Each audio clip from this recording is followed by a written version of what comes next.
अरे मन मनुष्य जन्म की आयु का ये सुअवसर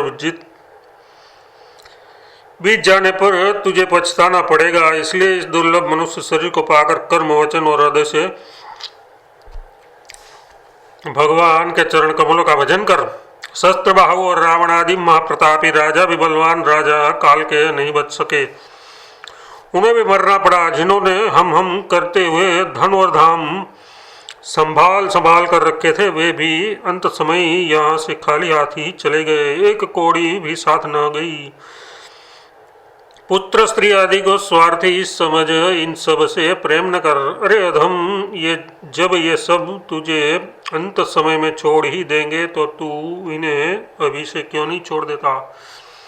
इसका मोह छोड़ना अभी से भगवान में प्रेम क्यों नहीं करता? अरे मूर्ख, ज्ञान निंदा से जाग, अपने स्वामी श्री रघुनाथ जी से प्रेम कर और हृदय में सांसारिक विषयों से सुख की दुराशा को त्याग दे। विषयों में सुख है ही नहीं तब मिलेगा, विषयों में सुख है ही नहीं तब मिलेगा कहाँ से? है तुलसीदास, जैसे अग्नि बहुत सा घी डालने से नहीं बुझती, अधिक प्रज्वलित होती है, वैसे ये कामना भी ज्यों ज्यों विषय मिलते हैं त्यों ही त्यों बढ़ती जाती है। ये तो संतोष रूपी जल से ही बुझ सकती है।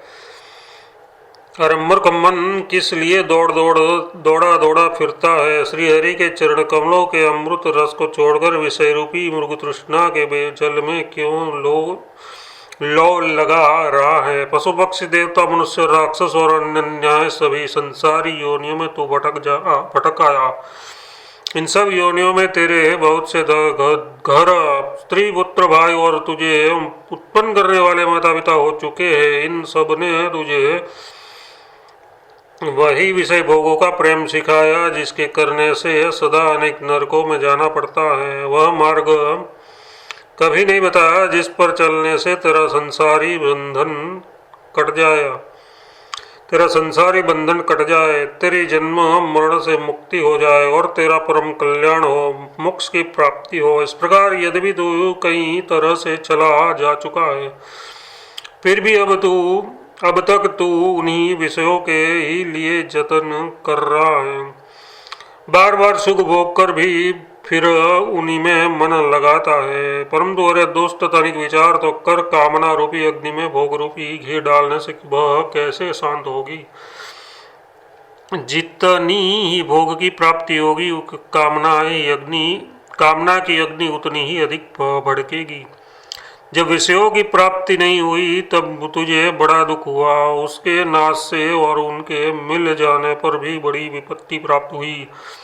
स्वप्न में भी सुख नहीं मिला, इसलिए वेदों ने इस विषय रूपी धन को घरों दोनों ही प्रकार से भूत की आग के समान दुखप्रद बताया है। मतलब यह है कि विषयी लोगों को न तो विषय की प्राप्ति में सुख होता है और न प्राप्ति में ही। अरे तेरा जीवन क्षण क्षण में क्षीण हो रहा है, इस दुर्लभ मनुष्य शरीर को तूने व्यर्थ ही खो दिया। अतः एवं है तुलसीदास, तू संसारी सुख की आशा छोड़कर केवल श्री हरि का भजन कर। सावधान, काल रूपी साप सब संसार को खा जा रहा है, न जाने कब किस घड़ी तू भी काल का कलेवा हो जाएगा। अरे जीव, मानो तूने तांबे से मढ़ा हुआ शरीर पाया है, तभी तो कच्चे घड़े के समान फूटने वाले, पानी के बुदबुदे के समान बात ही बात में नाश हो जाने वाले नश्वर शरीर को आज और अमर मानकर भोगों में लीन हो रहा है। और तूने परमात्मा को बिल्कुल ही भुला दिया। अरे नीच, तू ये नहीं जानता कि मौत तेरे सिर पर नाच रही है। पृथ्वी, स्त्री, धन, मकान, मित्र और पुत्रों को किसी ने नहीं अपनाया, किंतु आज